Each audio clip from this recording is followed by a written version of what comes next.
മനസ്സിലായല്ലോ. അപ്പം നമുക്കിന്നൊരു യമ്മി ടേസ്റ്റ് ആയിട്ടുള്ളൊരു കേസരി ഉണ്ടാക്കിയാലോ. ഞാൻ മിൽക്കാണ് വെള്ളത്തിനൊരു ഉപയോഗിക്കുന്നത്, അതൊരു വ്യത്യാസം മാത്രമേ ഉള്ളൂ, എല്ലാവർക്കും അറിയാം. എന്നാലും ഞാൻ പറഞ്ഞുതരാം. ഒരു കപ്പ് റവ എടുക്കുക, കുഞ്ഞി കപ്പാണ് ഞാൻ എടുത്തേക്കണത്. പിന്നെ അതിനനുസരിച്ച് 3 ടേബിൾ സ്പൂൺ ഷുഗർ വേണം, കശുവണ്ടി, മുന്തിരി, ഏലക്ക ഒരു 4 വേണം, പാല് വേണം. ഞാൻ ഇൻഗ്രീഡിയൻസ് ഒക്കെ ഇതിൽ കൊടുത്തിട്ടുണ്ട്, നിങ്ങൾക്കത് വായിച്ചു നോക്കിയാൽ മനസ്സിലാവുമെന്ന് വിചാരിക്കുന്നു. എന്നിട്ട് ഒരു പാൻ എടുക്കുക, നന്നായിട്ട് നെയ്യ് ചൂടാക്കി അതിൽ കശുവണ്ടിയും മുന്തിരിയും വറുത്ത് മാറ്റി വെക്കുക. അതിനുശേഷം നമ്മൾ വറുത്ത റവ ആയിരിക്കും കിട്ടുന്നത്, എന്നാലും ഇതിലിട്ടൊന്ന് റോസ്റ്റ് ചെയ്യാം.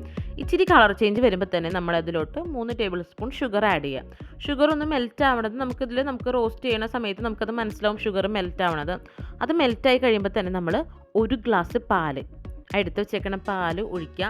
അപ്പോൾ നമുക്കൊരു ഇതിലുണ്ടാവുന്നത് ഒരു ലിക്വിഡ് ആയിട്ടായിരിക്കും ഉണ്ടാകുന്നത്, ഇച്ചിരി വെള്ളമായിട്ട് പോലെ ആയിരിക്കും നമുക്ക് തോന്നുക. പക്ഷെ അത് നന്നായിട്ട് കുറുകണം. ആ സമയത്ത് വേണം നമ്മൾ ഏലക്ക 4 ഉള്ളത് അത് ചേർക്കണം. അപ്പോൾ നല്ല സ്മെല്ല് അപ്പം തന്നെ വരും. പിന്നെ അതിൻ്റെ ഒപ്പം തന്നെ ഇത്തിരി നെയ്യ് ഇട്ട് കൊടുക്കാം. ഇവിടെ നെയ്യ് അധികം വേണ്ടാത്തതുകൊണ്ടാണ് ഞാൻ ഇടാത്തത്. അപ്പോൾ 1 സ്പൂൺ നെയ്യ് എക്സ്ട്രാ ഇടുക. അപ്പോൾ ഇത്തിരിയും കൂടി നല്ല കാണുമ്പോൾ തന്നെ ഒരു രസമായിരിക്കും. അത് കഴിഞ്ഞ് ലാസ്റ്റ് നമ്മൾ ഡെക്കറേഷൻ കശുവണ്ടി മുന്തിരി ഇടുക. അപ്പോൾ നമ്മുടെ കേസരി റെഡി ആയിട്ടുണ്ട്. അപ്പോൾ അത്രയുള്ളൂ. Okay, by.